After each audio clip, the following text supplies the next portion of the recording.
Bu vaxta qədər həmin ağgeyimlilər sıralarındakı saylardan saylı idilər. Lakin saylar arasında olsalar da saylardan uzaq oldular. Ancaq ki, böyük Yaradanın baxışından, rəhmindən, səbrindən uzaq olmadılar.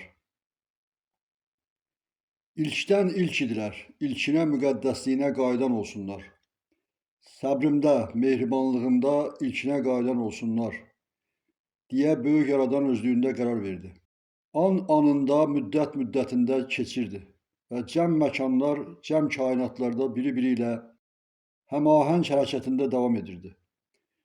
Buna baxmayaraq 30 müddətə uzaq olan müqəddəslər böyük Yaradanın rəhmindən, nəzərindən, səbrindən yenə də uzaq olmadılar.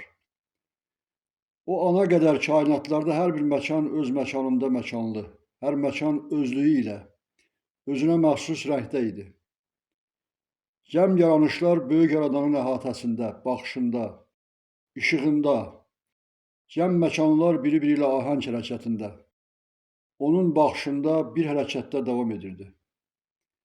Bizim günəş məkanı ətrafında ilk məkan yer kürəsi idi ki, sarı rəngdə idi və buraya 10 müqəddəs uzaq edilmişdi. Yer planeti böyük Yaradanın işığının qədərindən gücləndi, mərkəzindən nüvələndi. Yəni işıq ilə nüvə isindi, isti ayrıldı. O məkanda qatlardan nəmlər ayrıldı. Su səthə yaxınlaşdı, üzdə üz oldu. Yer üzünə su çıxdı. Günəş öz məkanında, öz yerində yerlədi, işıq saçar, gündüz olar. Günəş əyilər, axşam olar. Bu, yerin cəm yaranışına bir yaddaşdır. Yəni, qaranlıq idi ki, işıqla işıqlı etdim. Günəş ətrafında yer məkanı qonşu planetlərdən seçilirdi. Buradakı buludlar bu məkanın özündən ayrılan suların buxarlaşmasından yaranıbdır. Bu məkanda yaranış su ilə, özlə, nüvə ilədir. Cəm məkanlarda nəm deyilən şey oranın özü ilədir. Yer məkanında ilkdən su ayrıldı, su yağdı. 7 gün su ayrıldı, su yağdı. Buludlardan su ayrıldı, su yağdı. Məkandan, qatlardan nəm ayrıldı, su yağdı. Cəm kainatlarda 6 günəş məkanı ətrafında 6 məkan ayrıldı. Bu 6 məkanda nəm ayrıldı, su yağdı. Böyük Yaradan isə öz ilkdən ilk idilər, ilkinə qayıdan olsunlar, mənim pak məkanıma qayıdan olsunlar prinsipini əsas tutmuşdu. Və bu, o vaxtdan bəri bir qanun şəklində hər kəs üçün ümumiləşmiş, ümumi olmuşdu. Müqəddəsin göndərişinin anlamı böyük Yaradana qayıdışı, müddətində, anında olmalı idi. Və əbədidən əbədi yaranış, əbədiyyətinə qayıdan yaranış, ilkdən təyinli göndəriş, böyük Yaradana qayıdan göndəriş. O məkana təyinli, müqəddəslər təyinli, 40 müddətə təyinli, ilkinə qayıdışı ilə təyinli, ilkdən cəzasız yaranış, ilkinə qayıtmalı yaranış qayəsi ilə möhkəmlənmişdi. Yavaş-yavaş bu məkanda sular su ilə artırdı. Artmış sular ayrı-ayrı hövzələr ilə birləşirdi.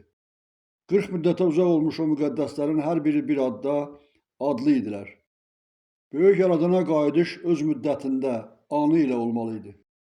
Lakin müddət keçir, an keçir, müqəddəs göndəriş uzaqda baxır, mətləbdən uzaq baxırdı. Onların müqəddəsliyinə böyük Yaradan tərəfindən xələl gətirilmirdi. Müddət keçir, o müqəddəslər yer işığı ilədir, yerlədir. Lakin böyük Yaradan verdiyi sözü də pozmur. Müqəddəsin qayıdışı etdiyi ilədir, özlədir. Qayıdışı özü ilədir, özlədir. Yəni etdiklərinin yaxşılığından, yaxud da pisliyindən asılı olmalıydı. Ona görə də o müqəddəslər ətrafında müqəddəslikdən müqəddəs yaranış dövrü başlayır. Buğda müqəddəs yaranış, düyü müqəddəs yaranış, zərrədə işıqlı təyinli yaranış, o müqəddəslərə təyinli yaranış. Çünki böyük Yaradan bilirdi ki, maddiləşmiş, maddilikdə yaşayan varlıqlara qidalanmaq zərurəti vardı. Dedi ki, müqəddəslər arasından uzaq olanların, bu məkanda böyük Yaradanın nəzərində, səbrində olanların müqəddəsliklərinə toxunulmur, cəza tətbiq edilmir. Müddətlər yenə də keçdi. Müqəddəs tək oldu, düşünən oldu. böyük yaradan məkanına baxan, lakin müqəddəsliyə qayıdışı yubanmada oldu.